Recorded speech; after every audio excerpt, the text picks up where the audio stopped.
ఇక తదుపరి చూస్తే తెలంగాణ నూతన డీజీపీగా సివి ఆనంద్. పోలీస్ బాస్ రేసులో ఆనంద్కే ముగ్గు ఖరారైన ముగ్గురు అధికారులు మరి యూపీఎస్సీ జాబితా విడుదల అవుతుంది. తెలంగాణ పోలీసు విభాగానికి నూతన సారథి ఎంపిక ప్రక్రియ తుది దశకు చేరుకుంది. దాదాపుగా కొత్త రాష్ట్ర డీజీపీగా 1991 బ్యాచ్కు చెందిన సీనియర్ ఐపీఎస్ అధికారి సివి ఆనంద్ పేరు దాదాపుగా ఖరారైనట్లుగా తెలుస్తుంది.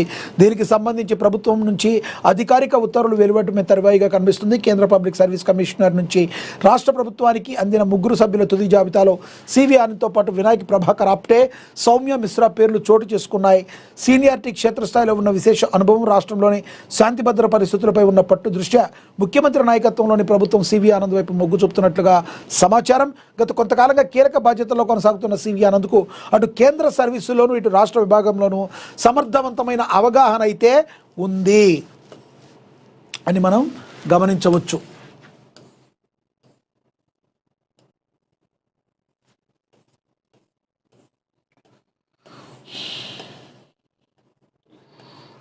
అధికారికంగా మరి గుర్తింపు ఉంది. యూపీఎస్సీ నిబంధనల ప్రకారం రాష్ట్రం పంపిన అధికారుల జాబితాను పరిశీలించి అందులో అత్యంత అర్హులైన ముగ్గురు అధికారులతో కూడిన ప్యానెల్ను కమిషన్ తిరిగి రాష్ట్రానికి పంపింది.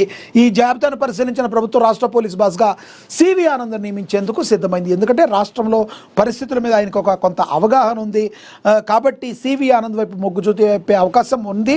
దాదాపుగా సివి ఆనంద్ పేరు ఖరారు అయిపోయింది. ఇక పేరు అధికారికంగా వెలువించడం మాత్రమేనని చెప్పి ప్రచురించడం జరిగింది. ఇక తదుపరి చూస్తే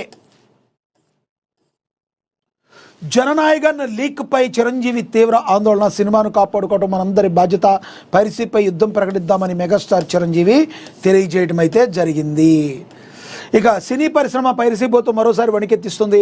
ప్రతిష్టాత్మకంగా తెరకెక్కిస్తున్న జననాయకన్ చిత్రానికి సంబంధించిన కీలక దృశ్యాలు అంతర్జాలంలో ప్రత్యక్షం కావడంపై మరి మెగాస్టార్ చిరంజీవి తీవ్ర దిగ్భ్రాంతి వ్యక్తం చేశారు.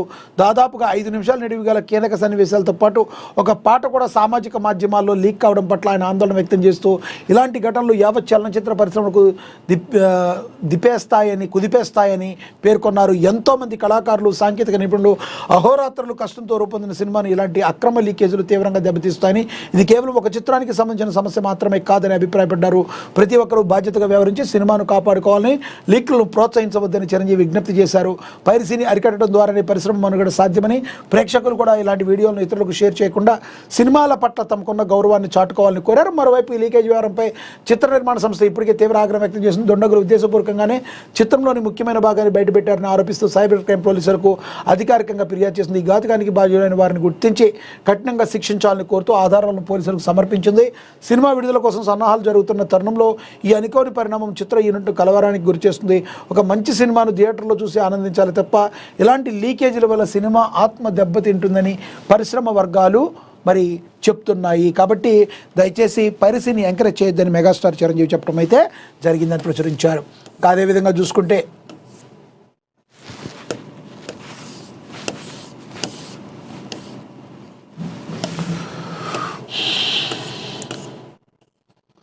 ట్రెండ్ను ఫాలో కావద్దు, సవాళ్లను స్వీకరించండి, బెంగళూరులో నారా లోకేష్ మాట్లాడినట్టుగా ప్రచురించారు.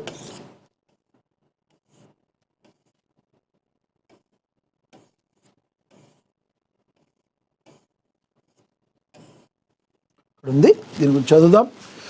యువత సవాళ్లను స్వీకరించి ముందుకు సాగాలని, ట్రెండ్ను అనుసరించకుండా నిర్దిష్ట లక్ష్యంపై దృష్టి సారించాలని ఆంధ్రప్రదేశ్ ఐటీ విద్యాశాఖ మంత్రి నారా లోకేష్ పిలుపునిచ్చారు. బెంగళూరులోని సర్జాపూర్లో ఉన్న Greenwood high international school IBDP grade 2026 graduation day వేడుకలకు ఆయన ముఖ్య అతిథిగా విచ్చేశారు. ఈ సందర్భంగా విద్యార్థులను ఉద్దేశించి స్ఫూర్తిదాయక ప్రసంగం చేశారు. షార్ట్ కట్లతో నిండిన ప్రస్తుత ప్రపంచంలో నైతికతే గొప్ప మరి బలమని లోకేష్ అన్నారు. కేవలం ఏం నేర్చుకున్నారన్నది కాకుండా ఏం ఆలోచిస్తున్నారనేది అత్యంత ముఖ్యమని ఆయన తెలియజేశారు. ఎవరు చూడనప్పుడు మనం ఎలా ప్రవర్తిస్తామో అదే మన నిజమైన వ్యక్తిత్వాన్ని తెలియజేస్తుందని విద్యార్థులకు హితవు పలికారు. లక్ష్య సాధనలో పట్టుదలతో ఉండాలని, ఎదురయ్యే అడ్డంకులను అవకాశాలుగా మార్చుకోవాలని సూచించారు. ఈ పర్యటన సందర్భంగా మంత్రి లోకేష్ కీలక ప్రకటన చేశారు. ప్రముఖ రియల్ ఎస్టేట్ సంస్థ సత్వా గ్రూప్ ఆధ్వర్యంలో ఈ పాఠశాల నడుస్తుందని, త్వరలోనే ఈ సంస్థ ఆంధ్రప్రదేశ్ ముఖ్యమంత్రిగా విశాఖపట్నం అభివృద్ధిలో భాగస్వామ్యం కాబోతుందని వెల్లడించారు.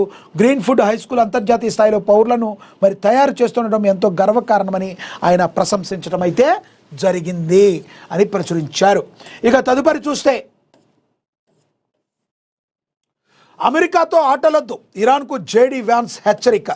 అమెరికాతో మీరు ఆటలు ఆడొద్దు ఇరాన్, మరి మాది చాలా గొప్ప దేశం, మాతో మీరు ఆటలు ఆడొద్దు అని వ్యాన్స్ హెచ్చరికలు జారీ చేశారు. దాని గురించి కూడా చూద్దాం. ఎస్, ఇరాన్ ప్రభుత్వం తమతో ఆటలు ఆడకూడదని యుఎస్ ఉపాధ్యక్షుడు జేడీ వాన్స్ హెచ్చరించారు.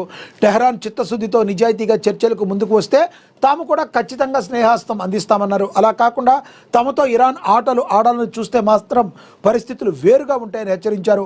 తమ చర్చల బృందం నుంచి వారికి ఏమాత్రం సానుకూల స్పందన లభించలేదని తేల్చి చెప్పారు. ఇరాన్ ఇప్పటివరకు తమ ప్రతినిధి బృందం వివరాలను ఇంకా గోప్యంగా ఉంచిన నేపథ్యంలో శుక్రవారం ఇస్లామాబాద్లో బయలుదేరుతూ వాన్స్ కీలక వ్యాఖ్యలు చేశారు. దీంతో ఇస్లామాబాద్ వేదికగా జరుగుతున్న చర్చలపై సర్వత్రా ఉత్కంఠ అయితే నెలకొంది. కాబట్టి మీరు ఏదో చేద్దామని మనసులో ఏదో దురుద్దేశం పెట్టుకుని చేస్తే మీరు భారీ మూల్యం చెల్లించుకుంటారు. చర్చలకు మీరు వచ్చేటప్పుడు ఫ్రీ మైండ్గా ఉండి ఓపెన్ హార్టెడ్గా ఉంటే మాకు ఏ అభ్యంతరం లేదని లేడీ వ్యాన్స్ అయితే చెప్పడం అయితే జరిగిందని కూడా ప్రచురించారు. ఇక తదుపరి ప్రధాని మోడీ ప్రాణాలకు సుపారీ బేరం. మరి సిఐకేయు ఈమెయిల్ పంపిన కిలాడి 22 రోజుల్లో ప్రధాని ఖతం చేస్తామన్నారు. పిఎంఓ రహస్యాలు లీక్, అమెరికా నిఘా సంస్థకే సవాల్ విసిన బీహార్ యువకుడు. ఇది చాలా జాగ్రత్తగా ఉండాలి, అందరూ కూడా వినాలి. దేశవ్యాప్తంగా పెను సంచలనం రేగింది. భారత ప్రధానమంత్రి నరేంద్ర మోడీ ప్రాణాలు బలి తీసుకుంటామంటూ బీహార్ నుంచి అమెరికా వరకు అల్లిన ఒక భయంకరమైన కుట్ర బట్టబయలైంది. అగర్రాజు అమెరికాకు చెందిన నిఘా విభాగం సెంట్రల్ ఇంటెలిజెన్స్ ఏజెన్సీకే ఒక సాధారణ సైబర్ కేఫ్ నడిపే యువకుడు మరి ఈమెయిల్ పంపి భారత ప్రధాని అంతం చేసేందుకు సుపారీ అడగడం ఇప్పుడు అంతర్జాతీయ స్థాయిలో చర్చనీయాంశంగా మారింది. ఇది చాలా సీరియస్గా ఆలోచించాలి. భారతదేశ ప్రతిష్టకు సంబంధించింది. ఎందుకంటే భారత ప్రధాని అంటే మనకు తెలుసు, మన దేశానికి ఒక తండ్రి లాంటి వాడు. అలాంటి స్థాయి ఉన్న వ్యక్తికి మరి ఇలాంటి మెయిల్ పెట్టాడంటే దేశ భద్రత చరిత్రలో ఎన్నడూ లేని విధంగా ఏకంగా విదేశీ గూఢచారి సంస్థనే బేరసారాలకు దిగిన ఈ ఘటన భారత నిఘా వర్గాలను ఒక్కసారిగా ఉలిక్కిపడేలా చేస్తుంది. బీహార్లోని బక్సర్ జిల్లా సిమ్రీ ప్రాంతానికి చెందిన అమిన్ తివారీ అనే యువకుడు ఈ కిరాతకానికి వ్యూహానికి తెరలేపాడు. డబ్బు పిచ్చితో బరితెగించిన ఇతను తాను కేవలం 22 రోజుల్లోనే ప్రధాని నరేంద్ర మోడీని హతమారుస్తానని, అందుకు ప్రతిఫలంగా భారీ మొత్తంలో నగదు చెల్లించాలని సిఐఏకు సందేశం పంపాడు. అంతటితో ఆగకుండా ప్రధాని కార్యాలయానికి పిఎంఓకు సంబంధించి